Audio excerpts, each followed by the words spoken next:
అనుకుంటారు, కానీ అట్లా కాదు, చెప్పిందే చేస్తారు, చేసేది చెప్తారు అనేటటువంటి భావన గురువుగారు దీన్ని చక్కగా ఇక్కడ స్ట్రెస్ చేశారన్నమాట. ఈయన మితంగా మాట్లాడతాడు రాముడు, మితభాష, సత్యాయ మితభాషణ అని చెప్తాడు. అప్పుడు ఇంకా నువ్వు నిజంగా నేను నమ్మొచ్చు అంటే అప్పుడు రాముడు ఒక మాట అంటాడు. ఇక్కడ దీని మీద చాలా మంది ఈ పదాల మీద చాలా విశ్లేషకులు వ్యతిరేకంగా కూడా స్పందించారు. రామాయణం ఏంది యుద్ధభోగొస్తానని ఇక్కడే అహం హి సీత రాజ్యం చ ప్రాణాన్ని నిష్ఠాన్ ధనాన్ని చ పుష్టో భ్రాత్రే స్వయం లజ్జామి భరతాం యా ప్రచోదితం. ఒకవేళ భరతుడికి ఇష్టమైతే రాజ్యము లక్ష్మి అన్నిటితో సీతలు కూడా ఇచ్చేస్తానంట. యువతో మాట్లాడినప్పుడు కళ్యాణమైన వాడు బాగా ఇచ్చేదేంటి అని అందరూ దీన్ని అనుకున్నారు. దానికి గురువు గారు ఏం చెప్పాడంటే దీన్ని ఈయన కూడా కాదు, తర్వాత గోవిందరాజు టీకాలో కూడా చెప్పాడు. అది కాదు, ఎప్పుడంటే నేను ధనుర్భంగం కాగానే పెళ్లి చేసుకోమంటే నేను నాన్న చెప్పినట్టే చేసుకుంటాను, నేను ఏదో తీసుకోలేదు అని సీత కూడా అనసూయతో చెప్పేటప్పుడు చెప్తుంది అన్నమాట. మాల అయిపోతే వద్దన్నారు, మా నాన్నగారు రావాలని. అప్పుడు నాన్నగారు నీ మీద ప్రేమతో, కైకేయి మీద ప్రేమతో భరతుడికి సీతను ఇచ్చేయంటే కూడా నేను ఇస్తాను అనేటటువంటి భావన అప్పటికి తీసుకోవాలి. అంతేగాని కళ్యాణమైన పేడాన్ని భరతుడికి ఇస్తానని చెప్పడం తప్పుని గురువుగారు దీంట్లో చక్కగా ఆయన చెప్పింది. అంటే తల్లి రెచ్చగొడుతూ మాట్లాడినప్పుడు అప్పుడే ఉంటే నేను ఇచ్చుండేవాడిని, అంటే నేను సీతమ్మ మీద కూడా నాకు అంత లేదు అని చెప్పాలంటే అప్పుడు ఆమె చాలా వ్యక్తిగా నాకు అర్థం చెప్పి ఆమె ఒప్పుకుని తిని గురువుగారు తన యొక్క విశ్లేషణ చెప్పడం జరిగింది. తర్వాతది అయుద్ధకాండ నడుస్తూ ఉంటుంది. ఇక్కడ మనం ధర్మతీర్థం అనే దాంట్లోకి వెళ్తాము. ఈ ధర్మతీర్థంలో 24 తీర్థాలు 7వ తీర్థంలో ఉన్నాం. ధర్మతీర్థం అనేటటువంటిది ఇక్కడ సీతా లక్ష్మణుల ఆగమన ఘట్టం దీంట్లో ఉంటుంది. సీతారాముల సంభాషణ అనే దాంట్లో చెప్తుంది. ఆమె అడవులకు వెంట వస్తానంటుకుంటుంది. ఎట్లా వస్తానంటే వద్దు, అడవిలో పురుడు సింహం ఏవో ఉన్నాయి, కుర్రలు చెప్తూ ఉన్నాయి, మానవాళ్ళు ఉన్నాయి, ఏవో చెప్తాడు.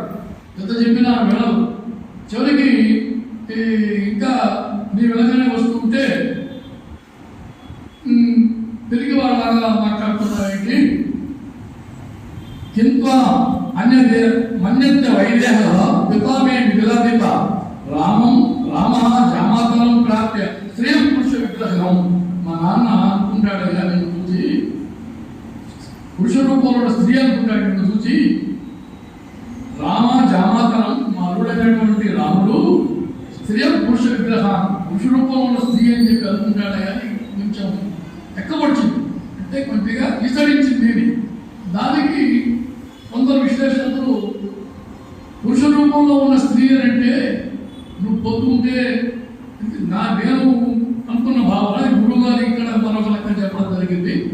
దీన్ని పురుష రూపంలో ఉన్న స్త్రీ అంటే అయ్యా నువ్వు నన్ను భయపెడుతున్నావు, కానీ అరణ్యాలు అవి వెళ్తున్నావు, అది పరాశక్తి. నువ్వు పురుష రూపంలో ఉన్న స్త్రీ అంటే నారాయణి నీవే, నారాయణుడు పురుషుడు, నారాయణి స్త్రీ, కాబట్టి నీవేనయ్యా పరాశక్తి కూడా, నువ్వు పక్కన నాకేం భయం అని ఆమె చెప్పినట్టుగా కొందరు విశ్లేషకులు అన్నారు. గురువు గారు కూడా ఇట్లా మామను కాదు నేను అనుకుంటారయ్యా అంటూ ఇంకా మళ్ళా ఒక మాట అటైతే కూడా అనకపోతే అప్పుడు నీవు ఎక్కడుంటే అక్కడే నాకు స్వర్గం, నువ్వు ఎక్కడుంటే అరణ్యమైన అదే నాకే, అది అదే నరకమైన అదే అని చెప్పి వెంటబడుతుంది. అప్పుడు గురువుగారు చక్కగా ఇంత నిందించిన సీత రాముడు ఆమె ప్రేమనే గమనిస్తున్నాడని ఇక్కడ చెప్పాడు గురువుగారు. సీత ఇది నిందించను, రాముడు ఆమె ప్రేమనే గమనించుకున్నాడు కానీ ఏమాత్రమైనా మందలింపలేదు అనేటటువంటిది.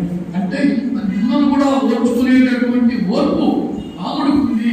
రాముడి యొక్క శాంత గుణంలో ఈ గొప్పది అని చెప్పి గురువు గారు ఈ సందర్భంలో, అంటే ఎవరికైనా చెప్తే రెచ్చబడితే రెచ్చిపోతారు, కానీ ఆయన రెచ్చిపోలేదు, చిరునవ్వుతూనే ఉన్నాడు. ఆయన ఒక్కరి దాక్షిణ్య గుణానికి నిదర్శనము. ప్రేమ వలన చదువుతో భార్య ఒక మాట పక్షంగా మాట్లాడినా భర్త దాన్ని లెక్క పెట్టడానికి అనేటటువంటి విషయాన్ని, ధర్మాన్ని మనకు ప్రజలకు చెప్పాడనేటటువంటిది ఇక్కడ గురువు గారు మనకు రామాయణ తరగతి ద్వారా అందిస్తున్నారు.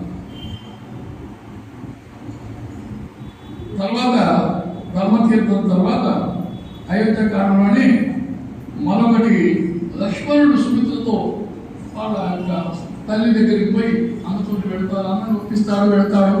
అన్నతోటి నేను వెళ్తానంటే ఆమె వారు మాట్లాడకుండా చెప్తుంది, నువ్వు ఎక్కడికైనా పో, అన్ననే అంటి పెట్టుకుని ఉండు. రామం దశరథం వింది మాం వింది జనకారుజ అయోధ్య అటవీ వింది గచ్చ తాత యథాసుఖం. ఇక్కడ తాత అంటే కుమారుడు అనే భావన సంస్కృతంలో. రామం దశరథం వింది, రాముడు దశరథులకు.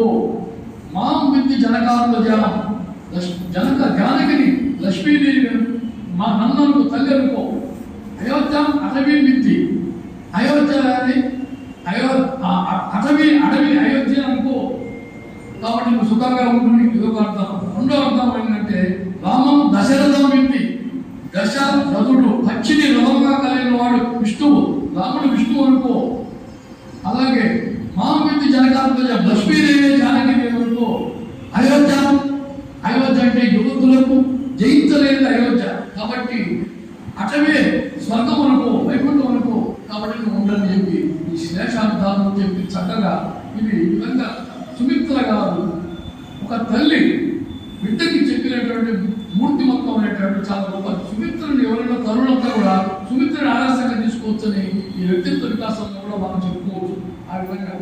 కాబట్టి శ్రీరాముని అంతే గాఢమైన అనురాగం కలిగినటువంటి ఆమె ఈ విధంగా అమ్మ పోయి వస్తున్న లక్ష్మణుడు చదువుకున్నట్టే అప్పుడు ఏమనుకుంటారు, సంసిద్ధం ప్రియరాగం ఎట్లయినా సరే మనం వద్దన్నా వెళ్తారు కాబట్టి వెళ్తాను సరే వెళ్ళా అని చెప్తే ఎంతగో బాగా ఇంత దాంట్లో సంసిద్ధుడు అయినాడు. లక్ష్మణోత్తేమం ఉంటాం సాం సంసిద్ధం ప్రియరాగం. రాముని పెట్టి వెళ్ళడానికి ఇష్టపడుతున్నాడు కాబట్టి తప్పనిసరిగా వెళ్ళేవాడుకున్నాడు. వద్దంటే మరలా చేస్తారు కాబట్టి వెళ్ళమని చెప్పింది. ఈ విధంగా అప్పుడు ఈ అనుభవం చెప్పడం అనేటటువంటిది చాలా ఉదాత్తమైనటువంటి శీలం కలిగినటువంటి సుమిత్ర అనేటటువంటి మనకు తెలుస్తుంది. తర్వాతది ప్రస్థాన ఘట్టం. మనకు అయోధ్యాకాండలోనే నడుస్తున్నాం. ప్రస్థాన ఘట్టం అనేటటువంటిది ఈ ధర్మతీర్థంలో ప్రస్థాన ఘట్టం అనేటటువంటి దాన్ని మనం చెప్పుకుంటున్నాం. దీంట్లో రాముడు సీతా లక్ష్మణుడు వెళ్ళిపోయిన తర్వాత ప్రజలందరూ ఎంటపడుతుంటారు, అందరూ వెళ్తారు.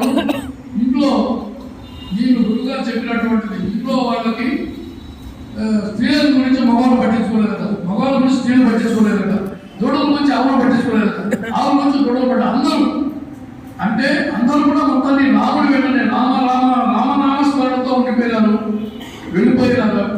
అది వెళుతూ ఉంటే అందరూ అయినప్పుడు వెంటబడి వృద్ధం వెంట చిన్నగా మళ్ళీ వచ్చి నన్ను ఇప్పుడు కౌశల్య మందిరాన్ని తీసుకోకు అని చెప్పి వాళ్ళు చెప్పగానే కౌశల్య మందిరాన్ని దశరథుడు తీసుకొస్తే ఇక్కడికి రాగానే వీళ్ళకి పట్టపగలే వెలుగులాగా ఇక్కడ ఉన్నట్టుగా, కానీ ఆయన చీకటిగా కనపడుతున్నారు.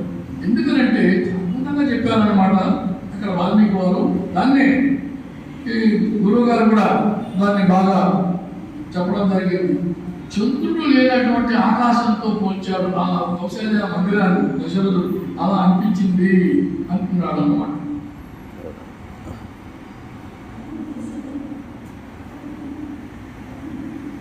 చంద్రుడు లేని ఆకాశం అనేటటువంటి భావాన్ని ఆయన చెప్పుకొచ్చాడు అన్నమాట.